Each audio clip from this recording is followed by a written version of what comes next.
Hello, hello mga kabebeks! Aba, syempre, na-miss ko rin kayo, no? Na-miss ko ang pagbe-bake. Ngayon na lang ulit ako nakapag-bake, kaya ngayong araw na to, samahan nyo ako magtinapay serye muna tayo. Arat, gawa tayo ng cinnamon rolls. At in fairness, sa recipe na nakuha ko, talagang masarap siya at malambot ang tinapay. So, tara, panoorin nyo lang to ha, hanggang sa dulo. Diyan muna kayo. Naku, pasensya na kayo ha. Kasi talagang unang beses ko lang gawin ito. Kaya ganyan ang pagkakarolyo ko.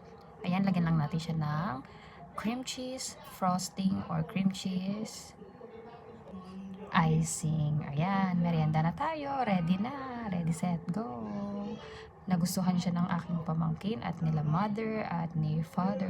Syempre naman masarap yan. Ako nag-bake eh. Tara, kain tayo. Bye!